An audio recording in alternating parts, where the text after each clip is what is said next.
മലയാളീസ് ഉണ്ട് കേട്ടോ. ഇതുപോലെ എല്ലാ രാജ്യത്തും മലയാളീസ് ഉണ്ട്.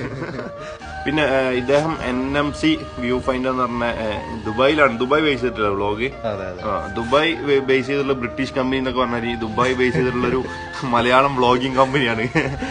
പിന്നെ ഞാനും ഇദ്ദേഹത്തിന്റെ വ്ളോഗുകൾ ഇനി മുതൽ കാണും, കാരണം ഞാളിലോട്ട് അതൊന്നല്ല കേട്ടോ. യാത്രാ ചാനലുകൾ നമുക്ക് എത്ര ചെറിയ വ്ളോഗർ ആണെങ്കിലും നമുക്ക് ധൈര്യമായിട്ട് കാണാം, കാരണം നമ്മൾക്ക് അറിയാത്തതും പിന്നെ നമ്മൾ കാണാത്തതുമായിട്ടുള്ള കാര്യങ്ങൾ യാത്രാ ചാനലിൽ ഉണ്ടാവും. അതിന് കുറച്ച് സബ്സ്ക്രൈബേഴ്സ് ഉള്ളൂന്നുണ്ടെങ്കിലും കുറച്ച് വ്യൂസ് ഉള്ളൂന്നുണ്ടെങ്കിലും ചിലപ്പോൾ നമുക്ക് എന്തെങ്കിലും ഉപകാരമുള്ളതെന്ന് കിട്ടും. ഇപ്പൊ ഞാനൊക്കെ ദുബായിനെ പറിച്ച് എന്തെങ്കിലും ബുർജ് ഖലീഫിനെ പറ്റിയുള്ള എന്തെങ്കിലും സംഗതികൾ കിട്ടണമെന്നുണ്ടെങ്കിൽ ചെറിയ വ്ളോഗുകൾ കിട്ടുകയും അതിൽ ഒരുപാട് ഡീറ്റെയിൽ ആയിട്ട് പറയുന്നുണ്ടാവും.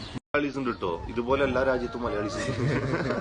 പിന്നെ ഇദ്ദേഹം NMC വ്യൂ ഫൈൻഡർ എന്ന് പറഞ്ഞ ദുബായിലാണ്. ദുബായ് ബേസ് ചെയ്തിട്ടുള്ള വ്ളോഗ്. ദുബായ് ബേസ് ചെയ്തിട്ടുള്ള ബ്രിട്ടീഷ് കമ്പനി എന്നൊക്കെ പറഞ്ഞാൽ ഈ ദുബായ് ബേസ് ചെയ്തിട്ടുള്ള ഒരു മലയാളം വ്ളോഗിങ് കമ്പനിയാണ്. പിന്നെ ഞാനും ഇദ്ദേഹത്തിന്റെ വ്ളോഗുകൾ ഇനി മുതൽ